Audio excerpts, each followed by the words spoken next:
तो यहाँ अपने को एक साथ साथ में सोल्ट ब्रिज का एक पॉइंट और समझ लेना है कि सोल्ट ब्रिज में आप जो सोल्ट लेते हो वो सोल्ट आपको पर्टिकुलर वो सोल्ट लेना है जिनमें उनकी आयनिक वेलोसिटी क्या हो, सेम हो।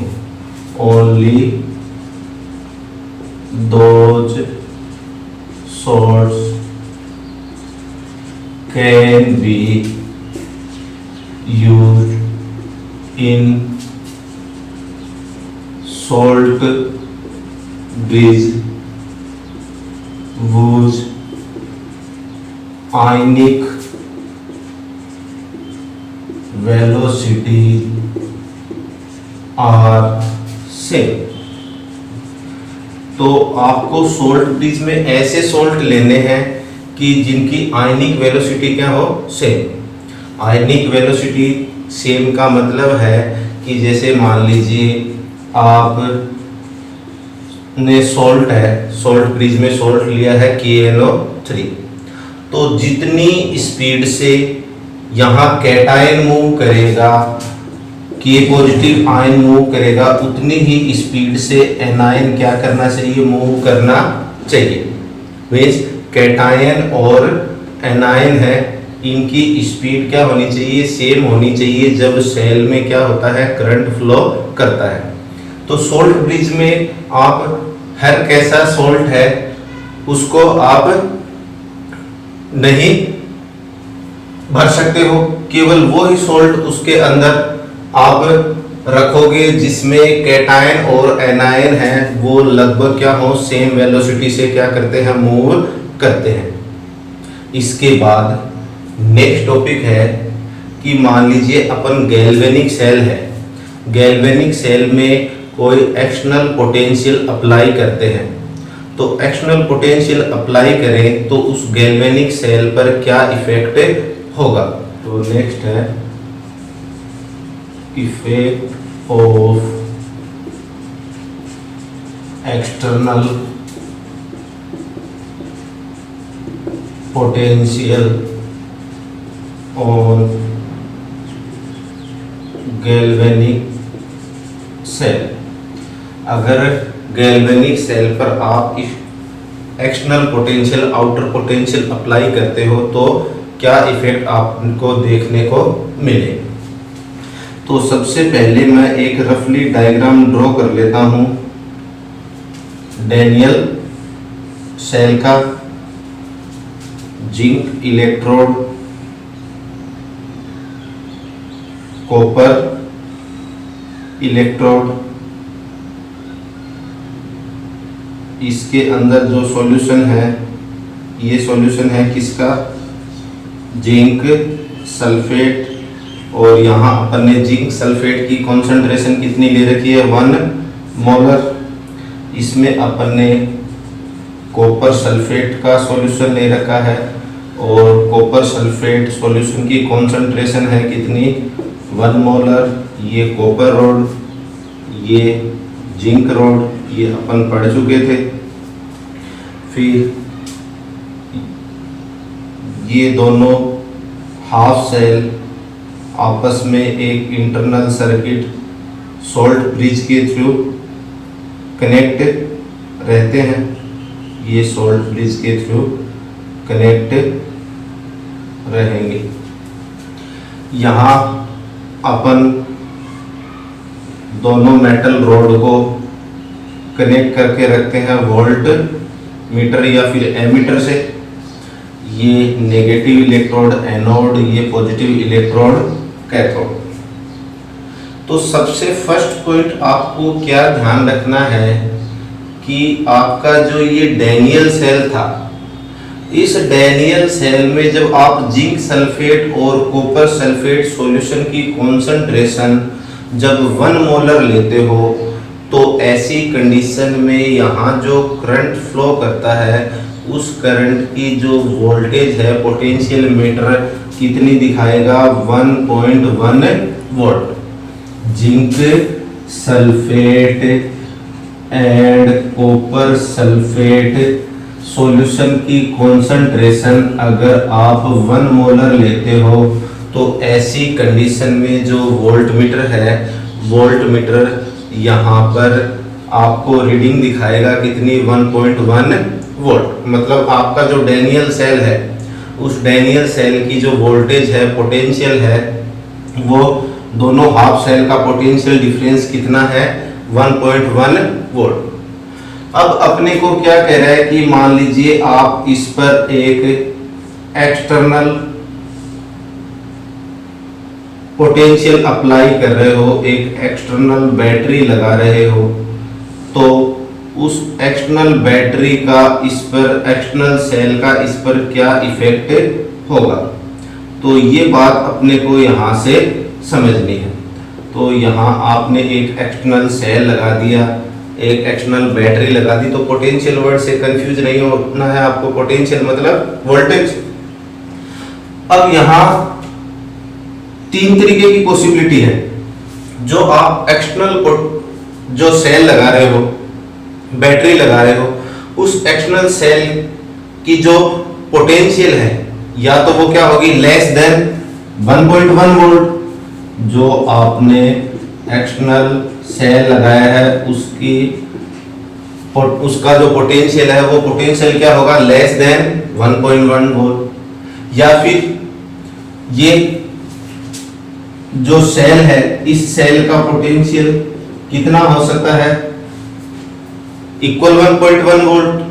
और या फिर थर्ड पॉसिबिलिटी ये है कि जो एक्सटर्नल सेल आप जो लगा रहे हो, उस एक्सटर्नल सेल की पोटेंशियल है ग्रेटर देन 1.1 वोल्ट या ग्रेटर देन 1.1 वोल्ट है।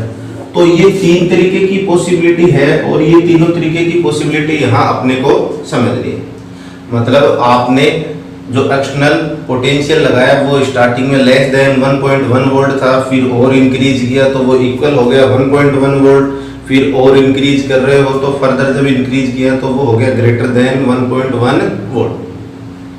तो यहाँ से अपने को क्या कह रहा है, सबसे फर्स्ट कि जो आप एक्सटर्नल पोटेंशियल है, एक्सटर्नल पोटेंशियल जो लगा रहे हो और मान लीजिए इसका पोटेंशियल है लेस देन 1.1 वोल्ट, तो ऐसी कंडीशन में जो रिएक्शन है, रिएक्शन प्रोसीड करेगी फॉरवर्ड डायरेक्शन में। जिस तरीके से पहले प्रोसीड कर रही थी उसी डायरेक्शन में क्या करेगी, प्रोसीड करेगी।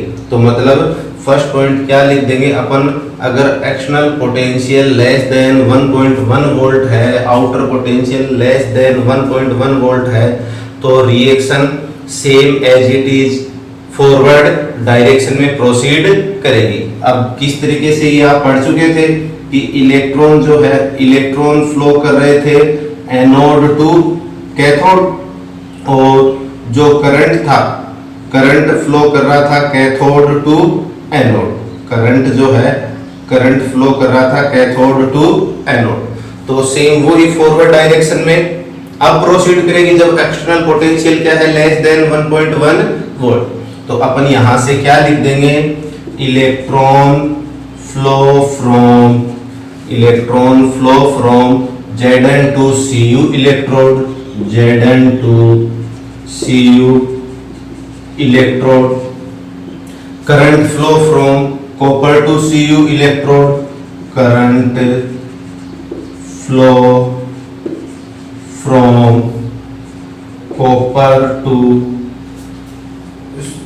To Zn electrode, zinc electrode. फिर इसके बाद अपन लिख देंगे क्या कि यहां से क्या पढ़ा था, जिंक है, जिंक क्या होगा, डिजोल्व एट एनोड, ये एनोड हो गया, और ये जो है ये क्या है, कैथोड। तो zinc dissolve at anode and copper is deposited at cathode. Copper deposit हो रहा है कहां पर, कैथोड पर। तो यहां से अपन लिख देंगे zinc dissolve at anode and copper is deposited at cathode. Copper कहाँ डिपॉजिट होगा, कैथोड पर। फिर इसके बाद अपन यहाँ से रिएक्शन लिख देंगे।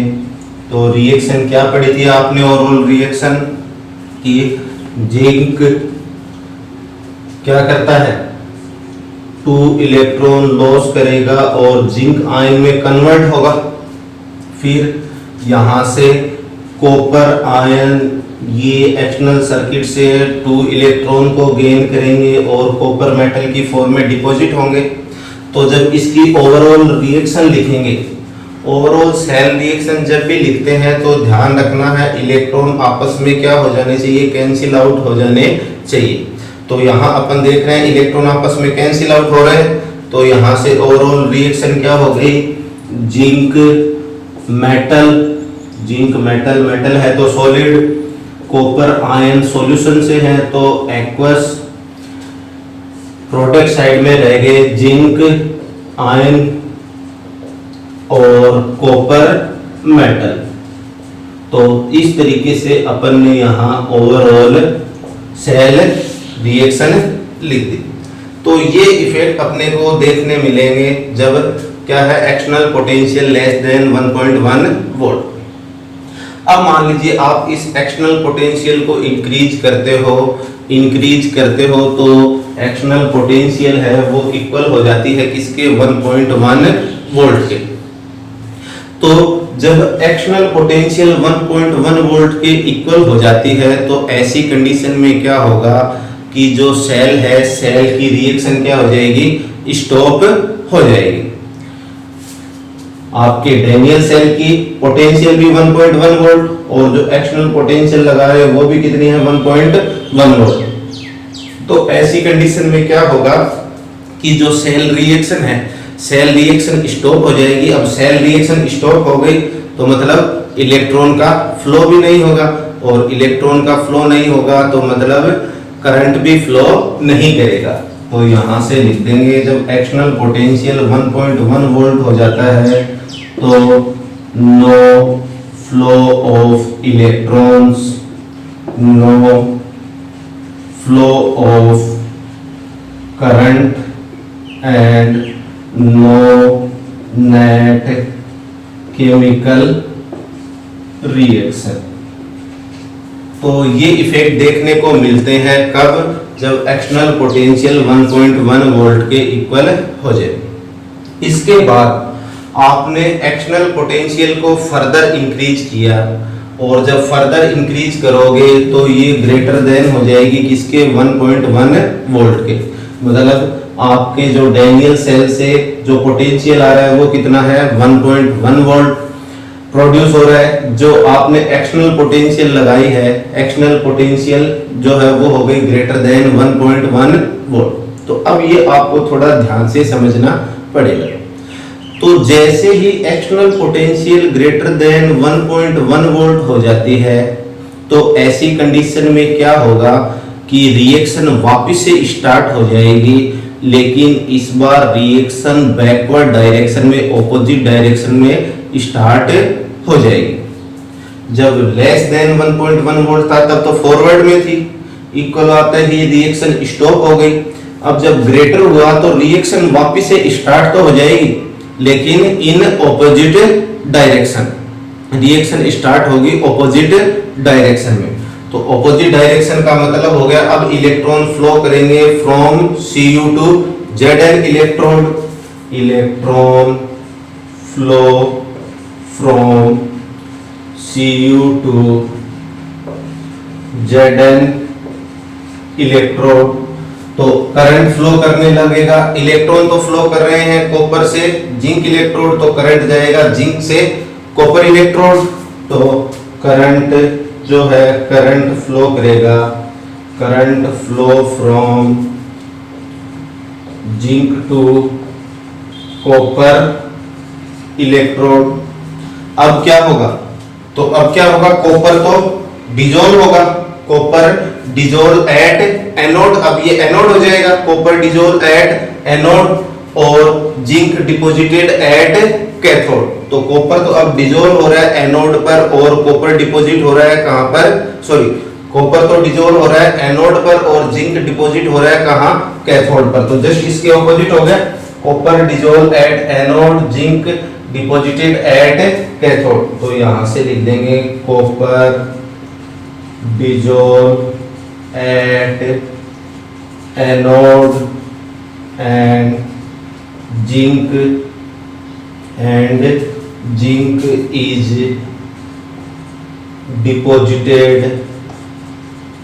deposited at cathode, zinc is deposited at cathode.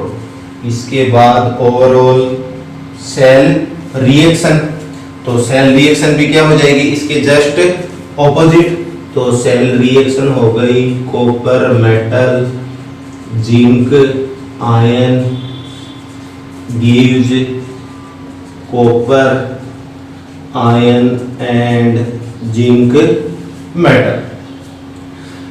तो जैसे ही एक्सटर्नल पोटेंशियल, अब बात आपको थोड़ी ध्यान से समझनी है, जैसे ही एक्सटर्नल पोटेंशियल क्या होती है ग्रेटर देन 1.1 वोल्ट होती है, तो जो क्या है इलेक्ट्रॉन का जो फ्लो है, इलेक्ट्रॉन का फ्लो क्या हो चुका है ऑपोजिट हो चुका है, और जिससे करंट का फ्लो भी क्या हो गया ऑपोजिट। तो अब आपका जो सेल है, अब आपका सेल बिहेव करने लगेगा एज ए इलेक्ट्रोलिटिक सेल।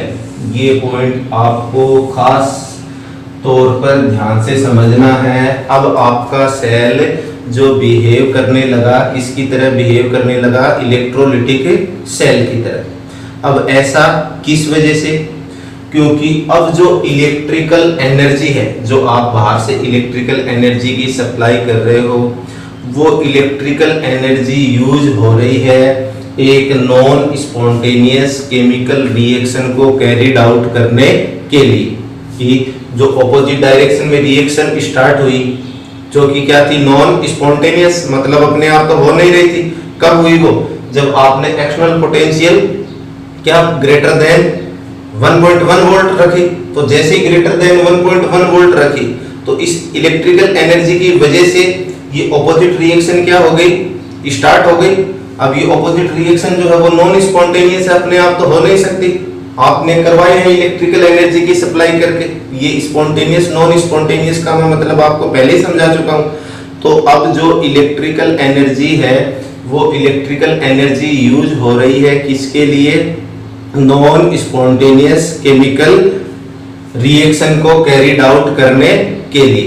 तो यहां से अपन लिख देंगे नाउ डैनियल सेल, या फिर at this stage cell behave as electrolytic cell because non spontaneous chemical reaction is carried out by electrical energy।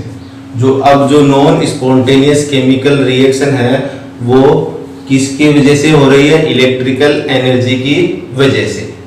तो ये है effect of external potential on galvanic cell. इसके बाद नेक्स्ट टॉपिक है representation of a electrochemical cell, of a electrochemical cell, या फिर बोल दीजिए सेल रिप्रेजेंटेशन।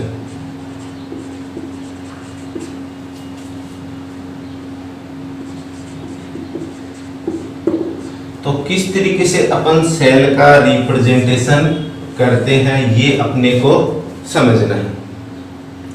तो सबसे पहले तो आप ध्यान रखोगे एक ट्रिक कि A B C, A B C का मतलब है ए फॉर एनोड। सबसे पहले आप सेल रिप्रेजेंटेशन में किसको रिप्रेजेंट करते हो, एनोड को। उसके बाद बी का मतलब है ब्रिज, मतलब सॉल्ट ब्रिज। उसके बाद सॉल्ट ब्रिज को रिप्रेजेंट करते हो। और सी का मतलब है सबसे लास्ट में किसको रिप्रेजेंट करोगे, कैथोड को। सबसे लास्ट में रिप्रेजेंट करना है आपको किसको, कैथोड को। तो आपको यहां साथ साथ में एक ये वर्ड और ध्यान रख लेना है, लोन। लोन मतलब L for left, O for oxidation, A for anode और N का मतलब है नेगेटिव। इसका मतलब आपने सेल पढ़े थे, सेल में जो लेफ्ट वाला इलेक्ट्रोड होता है उस पर क्या होता है, ऑक्सीडेशन। लेफ्ट वाले इलेक्ट्रोड पर क्या होता है, ऑक्सीडेशन। फिर दूसरा ध्यान रखोगे, लेफ्ट वाला इलेक्ट्रोड होता है एनोड। लेफ्ट वाले इलेक्ट्रोड पर ऑक्सीडेशन होता है और लेफ्ट वाला इलेक्ट्रोड क्या होता है, एनोड। और लेफ्ट वाला इलेक्ट्रोड होता है नेगेटिवली चार्ज। तो फिर राइट वाले के लिए क्या करते जाएंगे, जस्ट इसके ऑपोजिट, राइट वाले पर रिडक्शन होगा, राइट वाला कैथोड होगा इलेक्ट्रोड, और राइट वाला इलेक्ट्रोड क्या होगा, पॉजिटिवली चार्ज। तो इस तरीके से तो अपन ये शॉर्ट ट्रिक ध्यान रखेंगे, पहले एनोड को रिप्रेजेंट करना है, फिर सॉल्ट ब्रिज को, फिर कैथोड को। अब आपको ध्यान से समझना है कि यहाँ अपने को कह रहा है by convention the electrode on which oxidation take place is written on the left hand side. जिस इलेक्ट्रोड पर ऑक्सीडेशन होगा उसको अपन लिखेंगे लेफ्ट हैंड साइड पर, and the electrode on which reduction take place is written on the right hand side। जिस electrode पर क्या होगा, रिडक्शन होगा, उसको अपन लिखेंगे राइट हैंड साइड में। अब किस तरीके से एनोड का रिप्रेजेंटेशन करना है, कैथोड का किस तरीके से करेंगे, सॉल्ट ब्रिज का किस तरीके से, तो ये भी आपको समझ लेना है। एनोड के रिप्रेजेंटेशन के लिए आपको क्या करना है कि सबसे पहले आप लिखोगे मेटल। मेटल जो है वो है क्या है, सॉलिड, तो ब्रैकेट में क्या लिख दोगे, सॉलिड। और अगर गैस आए तो क्या लिख देंगे, गैस। गैस की एग्जांपल अपन बाद में पढ़ेंगे आगे चलकर, अभी एक बार इस तरीके से समझ लेना है। तो मेटल, और अगर गैस है तो गैस लिख दिया, मेटल के ब्रैकेट में क्या लिख देंगे, सॉलिड। फिर सिंगल वर्टिकल लाइन, इसके बाद क्या रिप्रेजेंट करेंगे, सिंगल वर्टिकल लाइन। इसके बाद लिखेंगे मेटल आयन। एनोड पर जो मेटल आयन है उसके बारे में लिख देंगे। मेटल आयन की ब्रैकेट में आपको लिखनी है उसकी कॉन्सेंट्रेशन। अगर कॉन्सेंट्रेशन गिवन है तब तो ठीक है, अगर कॉन्सेंट्रेशन गिवन नहीं है तो वर्ड लिखेंगे क्या, एक्वस। कॉन्सेंट्रेशन गिवन नहीं है तो वर्ड क्या लिख देंगे, एक्वस। तो एनोड पर सबसे पहले लिखते हैं मेटल, मेटल के ब्रैकेट में सॉलिड सिंगल वर्टिकल लाइन। फिर एनोड का मेटल आयन, मेटल आयन के ब्रैकेट में कॉन्सेंट्रेशन अगर अपने को गिवन है तो वो लिख देंगे, और अगर कॉन्सेंट्रेशन अपने को गिवन नहीं है तो वर्ड लिख देंगे क्या, एक्वस। इसके बाद रिप्रेजेंटेशन किसका, सॉल्ट ब्रिज का। तो सॉल्ट ब्रिज को रिप्रेजेंट करते हैं अपन किससे, डबल वर्टिकल लाइन से। सॉल्ट ब्रिज को रिप्रेजेंट करते हैं डबल वर्टिकल लाइन से। फिर इसके बाद रिप्रेजेंटेशन करते हैं अपन कैथोड का। तो कैथोड का रिप्रेजेंटेशन जस्ट ऑपोजिट होगा किसका, एनोड का, क्योंकि कैथोड ऑपोजिट होता है एनोड का। तो यहाँ क्या लिखेंगे, सबसे पहले कैथोड पर जो मेटल आयन है उसको रिप्रेजेंट करेंगे। उसके ब्रैकेट में अगर उसकी कॉन्सेंट्रेशन गिवन है तो उसको लिख देते हैं, और कॉन्सेंट्रेशन गिवन नहीं होती तो वर्ड क्या लिखते हैं, एक्वस। फिर सिंगल वर्टिकल लाइन, यहाँ सिंगल वर्टिकल लाइन लिख दी। सिंगल वर्टिकल लाइन के बाद लिखते हैं कैथोड का जो मेटल है उसके बारे में, मेटल के ब्रैकेट में सॉलिड लिख देते हैं, और अगर गैस है तो कैथोड पर गैस के बारे में लिख देंगे। तो इस तरीके से सेल रिप्रेजेंटेशन करते हैं अपन किसी भी इलेक्ट्रोकेमिकल सेल का। तो ये तो यहां तक हो गया एनोड, फिर ब्रिज, फिर उसके बाद कैथोड। अब फॉर एग्जांपल अपने को सेल रिप्रेजेंटेशन करना है, cell representation of Daniell cell. Daniell cell का सेल रिप्रेजेंटेशन करना है तो डैनियल सेल की आप ओवरऑल रिएक्शन तो पढ़ चुके हो। तो ओवरऑल रिएक्शन क्या थी?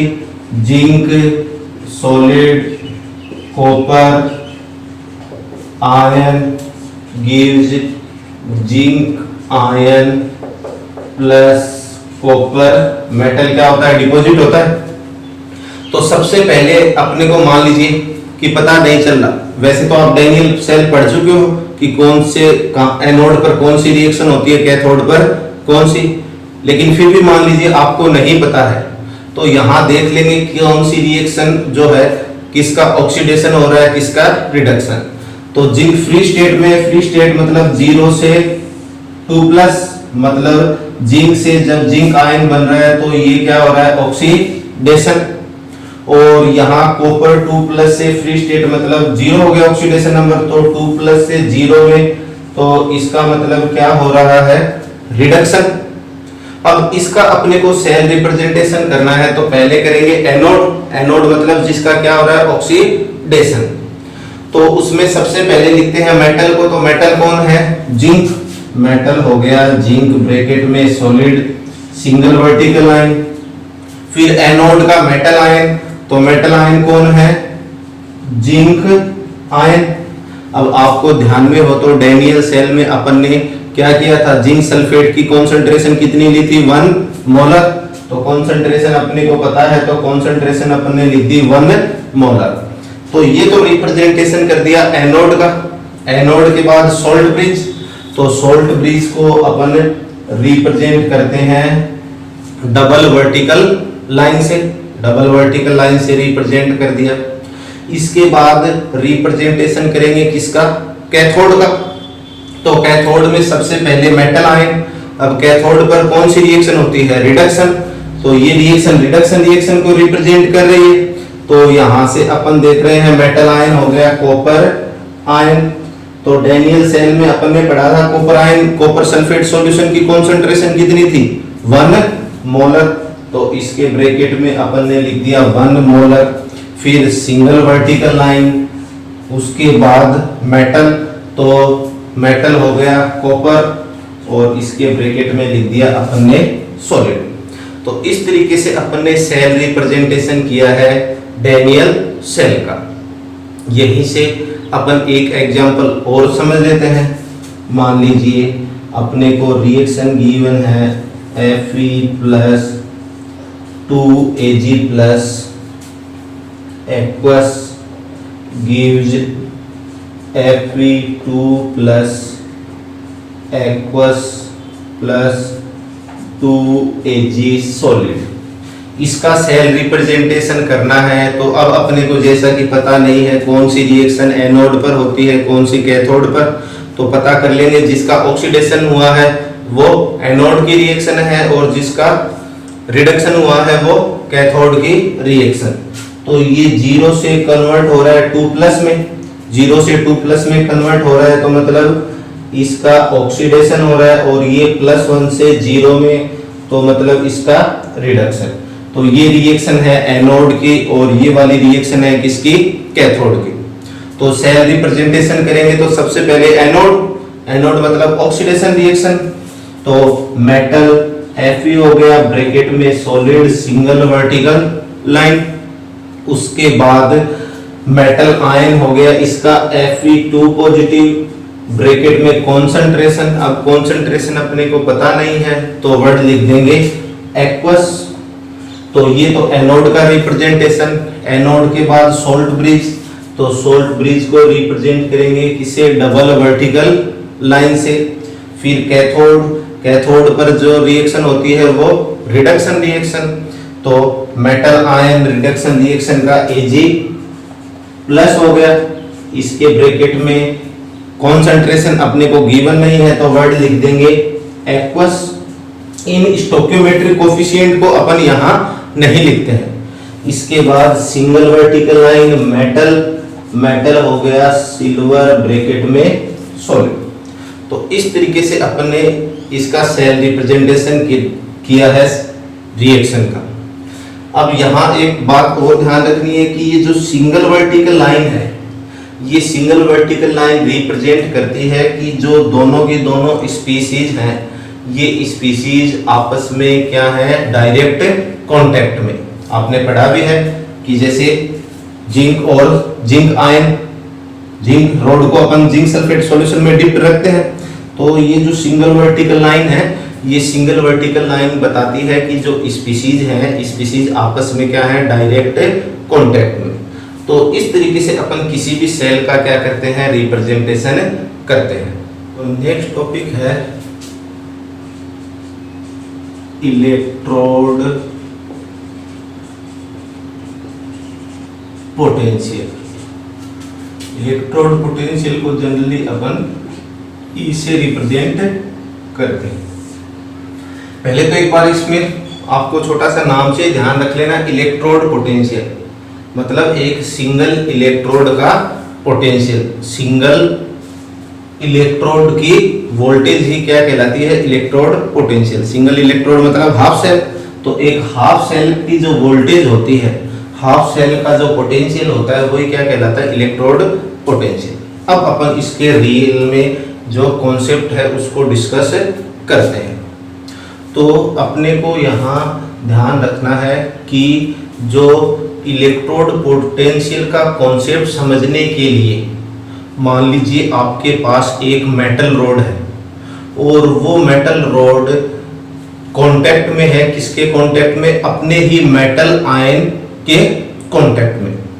एक मेटल रोड है और वो मेटल रोड अपने ही मेटल आयन के कांटेक्ट में है। इलेक्ट्रोड पोटेंशियल के कॉन्सेप्ट को समझने के लिए अपन ने सपोज कर लिया कि अपने पास एक मेटल रोड है और वो मेटल रोड रखी हुई है किसके कांटेक्ट में, अपने ही मेटल आयन के कांटेक्ट में। जैसे फॉर एग्जांपल मान लीजिए कि ये एक बीकर है। अब जैसा आपने डैनियल सेल में पढ़ा है, एनोड पर क्या होता है, जिंक रोड होती है।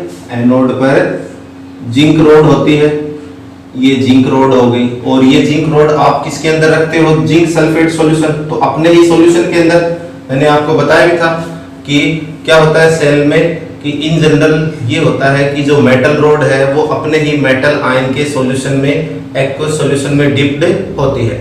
हमेशा ऐसा हो कोई जरूरी नहीं है, मैंने वहां इन जनरल वर्ड बोला था। तो जो मेटल रोड होती है वो अपने ही मेटल आयन मतलब अपने ही मेटल के एक्वस सॉल्यूशन में क्या होती है, डिप्ड होती है।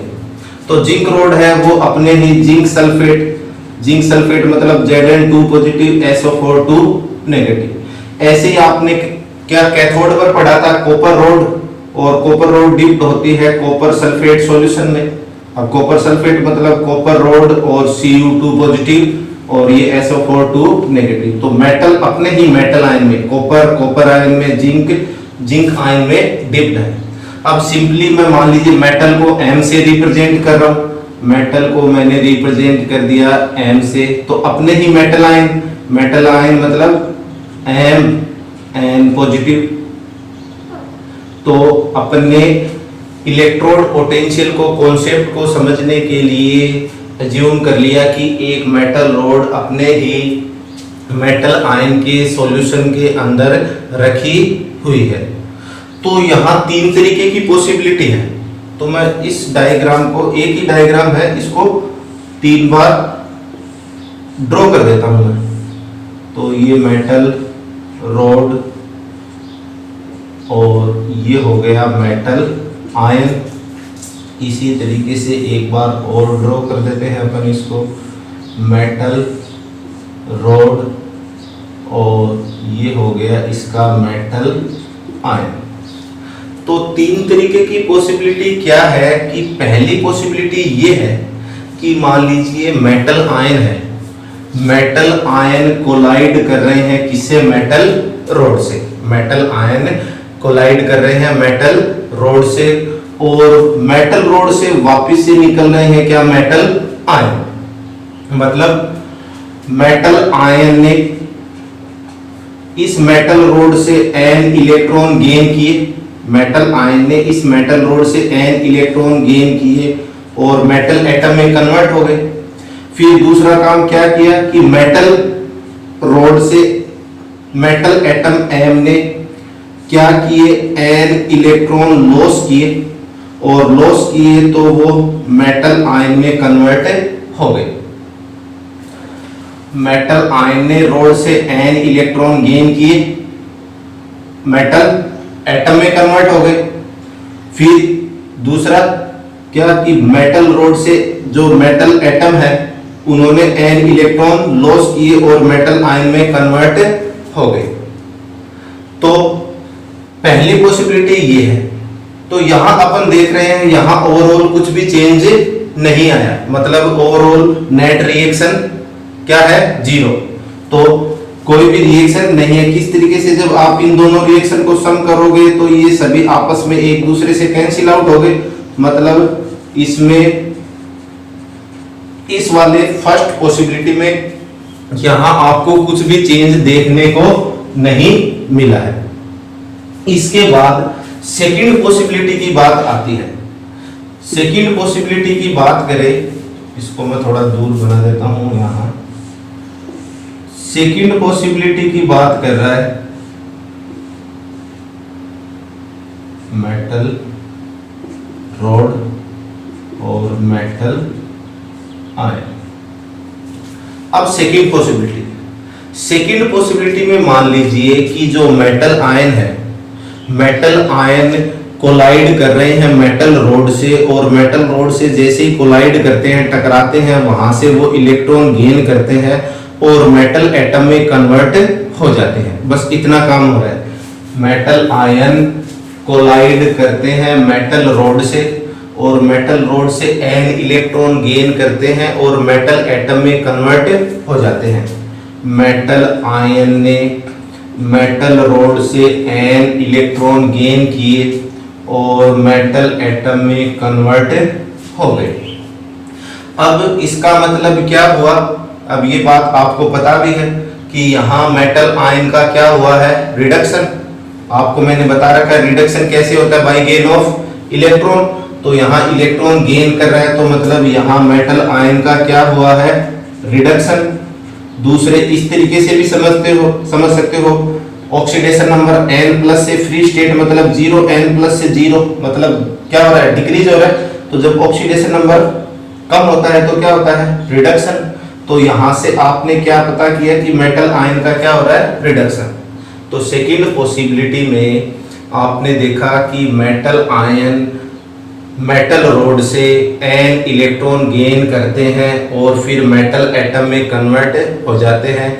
तो अपन बोल देंगे यहाँ से मेटल आयन का क्या हो रहा है, रिडक्शन हो रहा है, मेटल आयन रिड्यूस हो रहे हैं। इसके बाद बात आती है थर्ड पॉसिबिलिटी। तो थर्ड पॉसिबिलिटी में मान लीजिए मेटल रोड से मेटल एटम क्या करते हैं, इलेक्ट्रॉन को लॉस करते हैं। मेटल रोड से मेटल एटम n इलेक्ट्रॉन को लॉस करते हैं और लॉस करके कन्वर्ट हो गए मेटल आयन में। मेटल रोड से m मेटल क्या करते हैं, n इलेक्ट्रॉन को लॉस करके m मेटल जो है वो कन्वर्ट हो गए किसमें, मेटल आयन में। तो मेटल आयन में कन्वर्ट हो गए। अब यहां आप देख रहे हो इसमें थर्ड पॉसिबिलिटी में क्या हो रहा है, ऑक्सीडेशन, इलेक्ट्रॉन लॉस हो रहे हैं।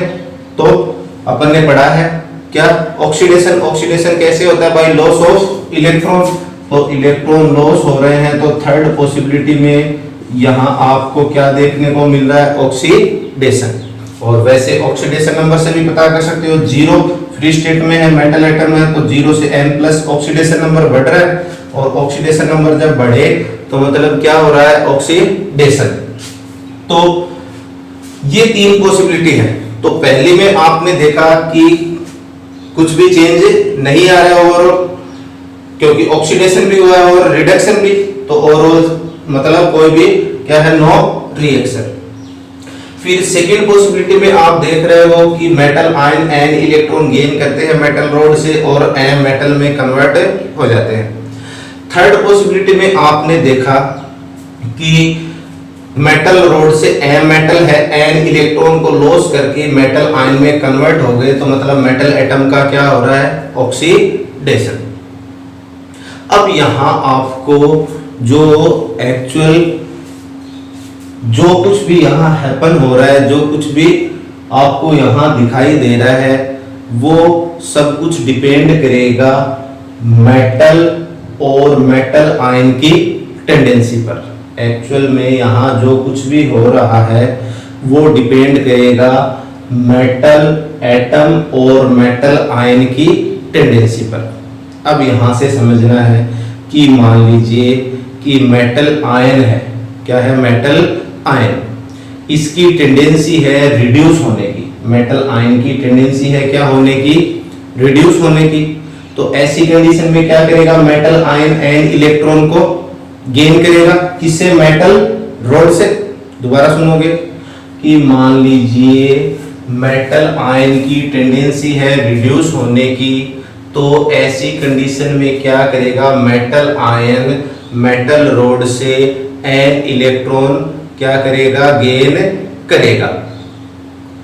अब इसकी वजह से क्या हुआ कि जैसे ही मेटल आयन मेटल रोड से एन इलेक्ट्रॉन गेन करता है, मेटल आयन मेटल रोड से एन इलेक्ट्रॉन गेन करता है, तो मेटल रोड पर कैसा चार्ज आ जाएगा, पॉजिटिव चार्ज। मेटल रोड पर कैसा चार्ज आ गया, पॉजिटिव चार्ज। और ये जो सॉल्यूशन है, ये सॉल्यूशन हो गया कैसा चार्ज, नेगेटिवली चार्ज, क्योंकि मेटल रोड से एन इलेक्ट्रॉन तो इसने गेन कर ही लिए, तो मेटल रोड पर इलेक्ट्रॉन तो चले गए, तो कौन सा चार्ज बचा, पॉजिटिव चार्ज। फिर सॉल्यूशन से मेटल आयन जा रहे हैं मेटल रोड पर, तो मतलब पॉजिटिव चार्ज जा रहा है, तो सॉल्यूशन में कौन सा चार्ज बचा, नेगेटिव चार्ज। तो यहां से आपने देखा कि मेटल रोड तो पॉजिटिवली चार्ज हो गई और मेटल आयन हो गया नेगेटिवली चार्ज। इसके बाद थर्ड पॉसिबिलिटी में आप मान लीजिए कि मेटल जो है, इस मेटल की टेंडेंसी है क्या, ऑक्सीडाइज होने की। तो ऑक्सीडाइज होने की टेंडेंसी है, तो ये मेटल एटम क्या करेंगे, एन इलेक्ट्रॉन को लॉस करेंगे, और एन इलेक्ट्रॉन को लॉस करेंगे, कन्वर्ट हो जाएंगे किसमें, मेटल आयन में। तो इसकी वजह से मेटल रोड है, मेटल रोड पर कैसा चार्ज आ गया, नेगेटिव चार्ज, और सॉल्यूशन कैसा चार्ज हो गया, पॉजिटिव, क्योंकि मेटल एटम मेटल आयन में कन्वर्ट हो रहे हैं, तो सॉल्यूशन में अब कौन सा चार्ज आ रहा है, पॉजिटिव चार्ज आ रहा है। तो मतलब सॉल्यूशन में पॉजिटिव चार्ज की कॉन्सेंट्रेशन बढ़ रही है, तो सॉल्यूशन तो कैसा हो गया, पॉजिटिवली चार्ज। और यहां से मेटल एटम मेटल आयन में कन्वर्ट हो गए। अब कैसे कन्वर्ट हो रहे हैं, बाय लॉस ऑफ इलेक्ट्रॉन। तो ये इलेक्ट्रॉन लॉस कर रहे हैं, ये इलेक्ट्रॉन कहां डिपॉजिट होंगे, इलेक्ट्रोड पर। अब इलेक्ट्रोड पर इलेक्ट्रॉन डिपॉजिट हो रहे हैं, तो इन इलेक्ट्रॉन की वजह से रोड कैसी चार्ज हो गई, नेगेटिवली चार्ज। तो ये आपको ऑब्जर्व करने को मिल रहा है। अब आपको समझना है कि आप यहां देख रहे हो कि यहां मेटल रोड और मेटल आयन में चार्ज सेपरेशन हो गया। मेटल रोड और मेटल आयन में क्या देखने को मिल रहा है, चार्ज सेपरेशन। ये पॉजिटिवली चार्ज, ये नेगेटिवली चार्ज। जब रिडक्शन होता है तो metal road positively charge, solution negatively charge. और जब ऑक्सीडेशन होता है तो ऑक्सीडेशन होता है तब मेटल रोड नेगेटिवली चार्ज और सॉल्यूशन पॉजिटिवली चार्ज। कैसे हुआ ये मैंने आपको समझा दिया। तो ये जो चार्ज सेपरेशन की वजह से यहाँ पोटेंशियल डिफरेंस जनरेट हो जाता है मेटल रोड और उसके आयन के बीच। वो पोटेंशियल डिफरेंस ही क्या कहलाता है, इलेक्ट्रोड पोटेंशियल। फिजिक्स में आपने पढ़ा है, पॉजिटिव चार्ज है तो हाई पोटेंशियल, नेगेटिव चार्ज है तो लो पोटेंशियल। इसकी हाई वोल्टेज, इसकी लो वोल्टेज। तो एक तरफ वोल्टेज हाई है, एक तरफ लो है, तो पोटेंशियल डिफरेंस जनरेट हो गया। इसी तरीके से रोड की पोटेंशियल लो वोल्टेज, सॉल्यूशन का पोटेंशियल हाई तो हाई वोल्टेज, तो यहाँ पर भी पोटेंशियल डिफरेंस जनरेट हो गया। तो मेटल रोड और मेटल आयन में ये जो पोटेंशियल डिफरेंस होता है, ये पोटेंशियल डिफरेंस ही क्या कहलाता है? Electrode potential. तो यहां से इलेक्ट्रोड पोटेंशियल की डेफिनेशन क्या हो जाएगी? The potential difference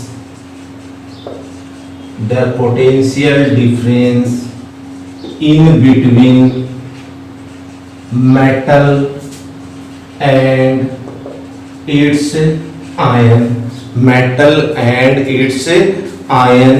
is called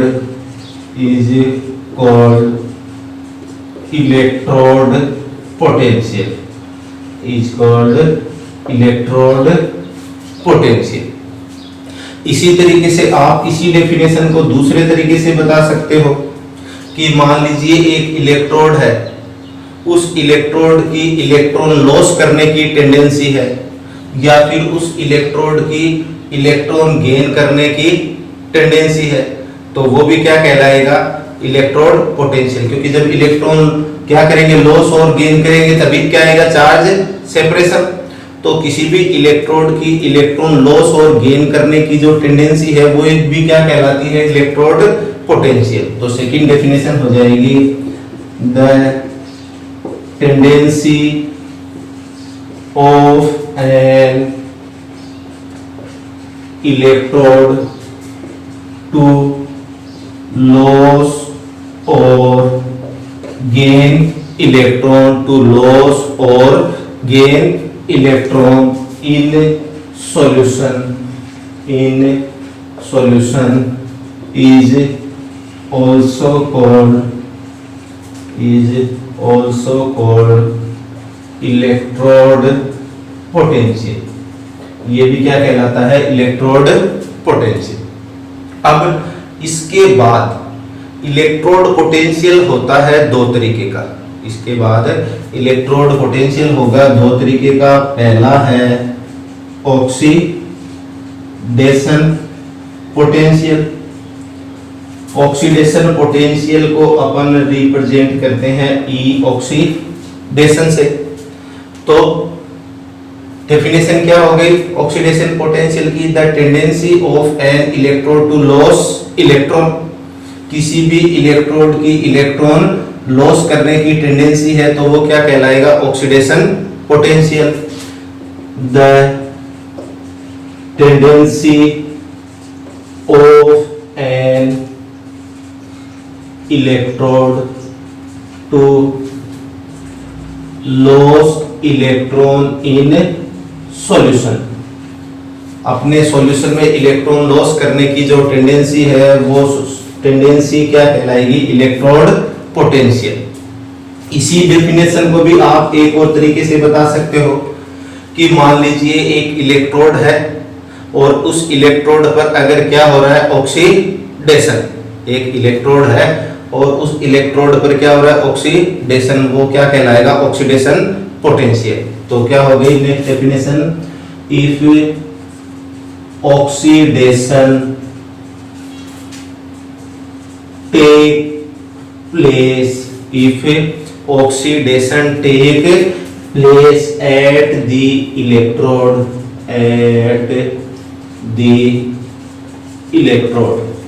अगर इलेक्ट्रोड पर ऑक्सीडेशन हो रहा है is also known as oxidation potential and oxidation potential is represented by E oxidation।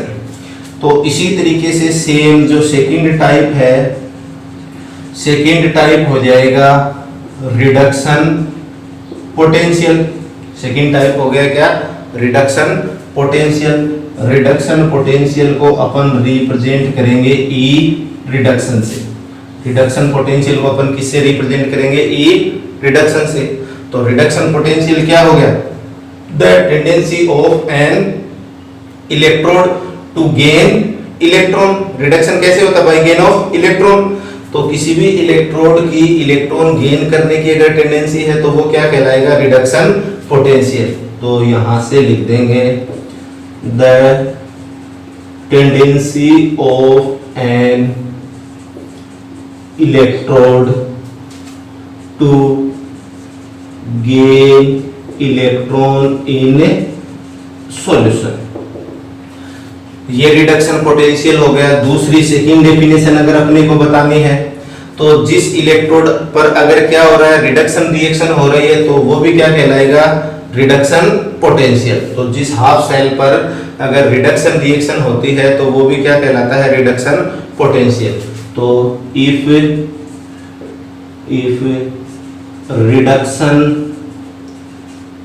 Take place at the electrode, अगर इलेक्ट्रोड पर रिडक्शन हो रहा है तो वो कहलाएगा reduction potential.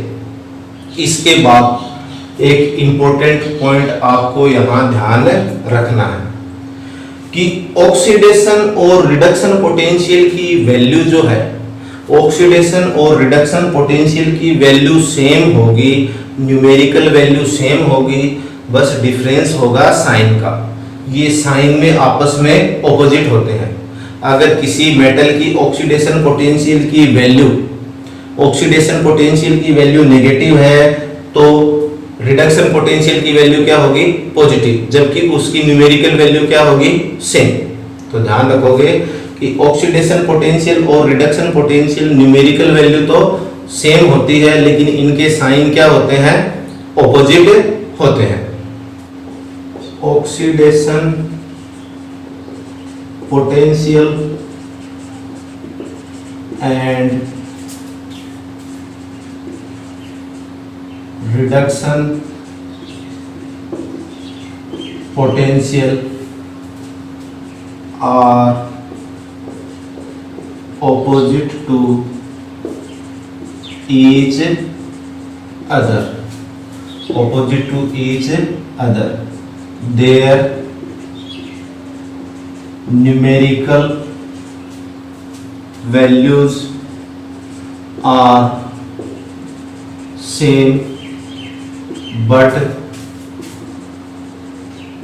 they have opposite sign.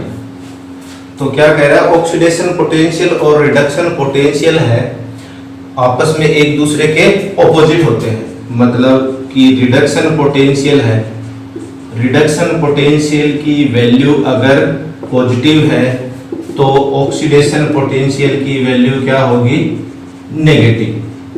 ये जरूरी नहीं है कि ऑक्सीडेशन पोटेंशियल की वैल्यू नेगेटिव हो, अगर ये क्या है, पॉजिटिव है, तो रिडक्शन पोटेंशियल की वैल्यू क्या होगी, नेगेटिव। अब इसके बाद कह रहा है कि इनकी न्यूमेरिकल वैल्यू तो सेम होगी, लेकिन साइन क्या होंगे, opposite. For example upon copper की बात करें, कॉपर मेटल की बात करें तो कॉपर मेटल है, कॉपर मेटल का ऑक्सीडेशन पोटेंशियल, कॉपर मेटल है, कॉपर मेटल के ऑक्सीडेशन पोटेंशियल की वैल्यू होती है -0.34 वोल्ट। तो रिडक्शन पोटेंशियल की वैल्यू भी क्या होगी, सेम होगी। तो रिडक्शन पोटेंशियल की वैल्यू भी 0.34 वोल्ट होगी, लेकिन साइन क्या होगा, ऑपोजिट। ये नेगेटिव है तो ये क्या हो जाएगी, पॉजिटिव हो जाएगी। तो ये तो बात हो गई ऑक्सीडेशन पोटेंशियल, रिडक्शन पोटेंशियल और इलेक्ट्रोड पोटेंशियल। इसके बाद नेक्स्ट टॉपिक है स्टैंडर्ड इलेक्ट्रोड पोटेंशियल। तो इलेक्ट्रोड पोटेंशियल तो पढ़ चुके हो आप। अब स्टैंडर्ड इलेक्ट्रोड पोटेंशियल का मतलब, स्टैंडर्ड इलेक्ट्रोड पोटेंशियल को अपन रिप्रेजेंट करते हैं E नॉट से। तो स्टैंडर्ड मतलब स्टैंडर्ड कंडीशन कि मान लीजिए आप एक मेटल रोड है, किसी भी हाफ सेल में एक मेटल रोड एक सॉल्यूशन में सस्पेंड है और उस सॉल्यूशन की कॉन्सेंट्रेशन है 1 मोलर और टेम्परेचर आपने कितना रखा, 298 केल्विन। एक मेटल रोड जो सॉल्यूशन में क्या है, रखी हुई है, उस सॉल्यूशन की कॉन्सेंट्रेशन है 1 मोलर और टेम्परेचर कितना है, 298 केल्विन। तो ऐसी कंडीशन में उस हाफ सेल का जो इलेक्ट्रोड पोटेंशियल होगा वो इलेक्ट्रोड पोटेंशियल ही क्या कहलाएगा, स्टैंडर्ड इलेक्ट्रोड पोटेंशियल। तो स्टैंडर्ड का मतलब क्या हुआ, कॉन्सेंट्रेशन तो कितनी होनी चाहिए, 1 मोलर और टेम्परेचर कितना होना चाहिए 298 केल्विन। तो जो इलेक्ट्रोड पोटेंशियल होता है वो स्टैंडर्ड कब बन जाता है, जब कॉन्सेंट्रेशन कितनी लो 1 मोलर सॉल्यूशन की, और वहां टेम्परेचर कितना रखो आप 298 केल्विन। और स्टैंडर्ड इलेक्ट्रोड पोटेंशियल को अपन रिप्रेजेंट करते हैं किसे, ई नोट से। तो क्या लिखेंगे, if in the half cell, if in the half cell the metal rod is suspended in a solution of 1 molar concentration, 1 molar concentration, and the temperature is kept at, and the temperature is kept at 298 Kelvin. Temperature is kept at 298 Kelvin. Then the electrode potential is called, then the electrode potential is called standard electrode potential. तो ऐसी condition में जो electrode potential है वो क्या कहलाएगा, standard electrode potential. फिर दूसरी बात यहां ध्यान रखनी है आपको कि मान लीजिए आपके जो हाफ सेल है उस हाफ सेल के अंदर गैस इन्वॉल्व है, तो ऐसी कंडीशन में वहां जो प्रेशर है, प्रेशर कितना होगा 1 एटमॉस्फेरिक और टेम्परेचर होगा 298 kelvin. If A gas is involve, अगर आपके हाफ सेल में कोई गैस है तो स्टैंडर्ड कंडीशन क्या लोगे आप, 1 मोलर की जगह क्या आ जाएगा 1 एटीएम और टेम्परेचर क्या आएगा 298 kelvin. The standard condition, then the standard condition are 1 ATM तो क्या होगा pressure, 1 atmospheric pressure, and temperature होगा 298 केल्विन। इसके बाद स्टैंडर्ड इलेक्ट्रोड पोटेंशियल भी होता है 2 तरीके का, तो अब इसको मैं थोड़ा शॉर्ट में लिख देता हूं। सबसे फर्स्ट है standard oxidation potential, standard oxidation potential. तो स्टैंडर्ड ऑक्सीडेशन पोटेंशियल को अपन रिप्रेजेंट करेंगे ई नॉट ऑक्सीडेशन से। तो अगर हाफ सेल, उस हाफ सेल पर अगर ऑक्सीडेशन रिएक्शन हो रही है इन स्टैंडर्ड कंडीशन, तो उसको अपन बोलेंगे standard oxidation potential. If the half cell reaction is oxidation reaction in standard condition, then the potential या फिर electrode potential is known as standard oxidation potential. इसके बाद सेकंड है स्टैंडर्ड रिडक्शन पोटेंशियल। तो स्टैंडर्ड रिडक्शन पोटेंशियल को अपन represent करेंगे ई not reduction से। तो क्या हो गई, if the half cell reaction is reduction reaction in standard condition, then it is known as standard reduction potential. अगर हाफ सेल रिएक्शन है, हाफ सेल इलेक्ट्रोड की रिएक्शन ऑक्सीडेशन रिएक्शन है, तो वो तो क्या कहलाएगा standard oxidation potential in standard condition. और हाफ सेल इलेक्ट्रोड की रिएक्शन रिडक्शन रिएक्शन है इन स्टैंडर्ड कंडीशन, तो वो कहलाता है स्टैंडर्ड रिडक्शन पोटेंशियल। तो ऑक्सीडेशन स्टैंडर्ड ऑक्सीडेशन पोटेंशियल को रिप्रेजेंट करते हैं ई नॉट ऑक्सीडेशन से, और स्टैंडर्ड रिडक्शन पोटेंशियल को रिप्रेजेंट करते हैं ई नॉट रिडक्शन से।